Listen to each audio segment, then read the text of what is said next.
After hours in the dark, the stone passageway finally gives way, and you step out into a wide open field. Sunlight spilling over the rolling hills as the wind blows through the tall grass.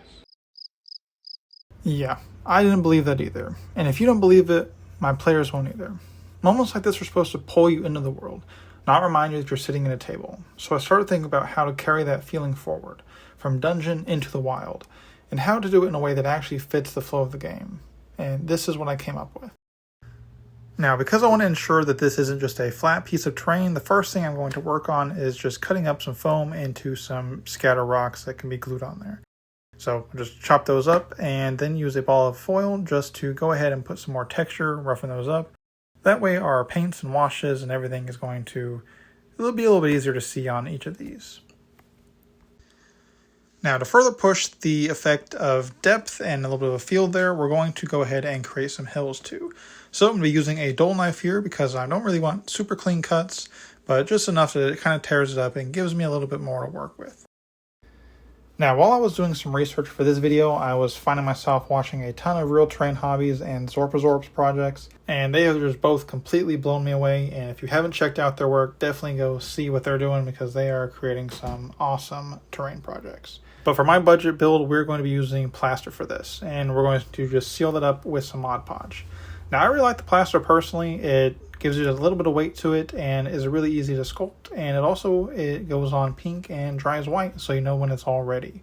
Now, for the texture itself on here, we're just going to take some small gravel and some sand and apply that with some school glue. Now, this will create a very rocky and textured ground cover that will be a nice base point to build all of our flocking and static grass and everything else on top of. And with this scale, you don't have to worry about your minis not being able to sit or balance on top of those, as they're nice and small and just create a nice texture and can grab some nice highlights and shadows.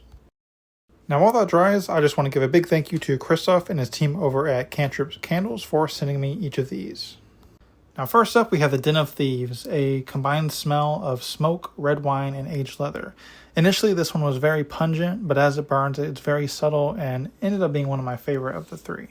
The next one is Library Scriptorum, which is comprised of parchment, aged wood, and leather. This is a very clean scent and one that I'm very happy with and could use in any room that I'm in.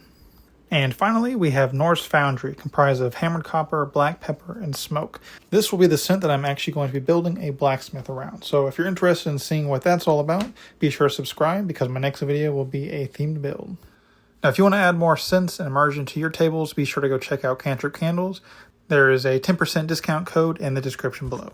Now, just to get everything in a nice base coat, we're just going to cover it all in some black spray paint. Now that you've got a good cover of Mod Podge on there, you don't have to worry about melting any of the foam, but it'll be a nice base before we go in and add all of our ground cover.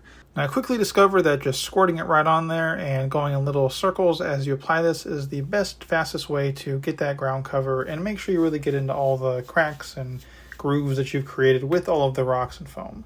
For the rocks themselves, we're just going to take a nice dark gray and very carefully paint each of those. Now, I also want to take a minute to just tell you guys about another project that I've been working on, which is my own website, which is the Character Compass.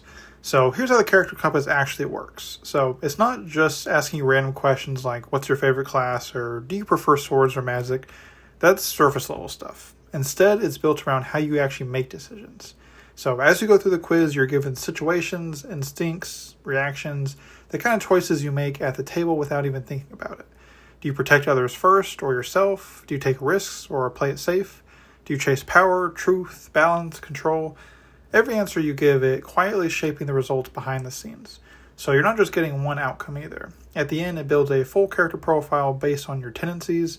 So it'll give you your primary path, the type of character you naturally gravitate towards, a secondary path, which is a direction you lean when things start to shift, and some hidden traits that you might not even realize you play into. And then it translates all of that into actual builds you can use. Classes, archetypes, playstyles, races, all of it. Not based on what sounds cool, but based on how you actually play. So instead of forcing yourself into a character, you're finally playing one that fits you. If you want to see what your character really looks like beneath the surface, I've got the link right down below. It's completely free, takes a few minutes, and I'd genuinely love to hear what you guys get. And for those of you who do go and take it, be sure to come back and let me know if it felt balanced or if the results surprised you. I'm still working on getting it fully developed, but I'm pretty happy with where it's at and I'd love to know what you all think as well. Now, as we get towards the end of this build, I want to make sure that we're getting a nice variation of greens and foliage, and to do that, you want to add different colors and textures. So to actually achieve that, we're going to be taking a few different static grasses, foliages, foams, and other things, and just applying that sporadically and randomly. Now, none of this has to be done absolutely perfectly. In fact, it looks even more realistic and believable when it's not perfect.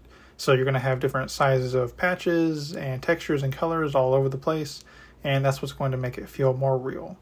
Now, to finish it off, we're going to add just a little bit of this fine flocking powder that we typically use for the moss, and we're just going to kind of sprinkle that all over any of the areas that kind of feel heavy. After that, we're going to take this yellow one and we're going to repeat the same thing, just making sure that it's all sporadic and we're not trying to do any certain area in a complete cover. And with that, that brings us to the end of this build. So I had a problem with using dungeon tiles as my green spaces, and honestly, this completely solves it. I can't wait to get this on the table and see how it actually changes the game for my players. If you want more builds that bring your table to life, make sure to like and subscribe. And if you want to support what I'm building here, you can buy me a coffee. It goes straight back into projects like this, getting the different tools and equipment that I need to build these type of things. Until next time, thanks for watching.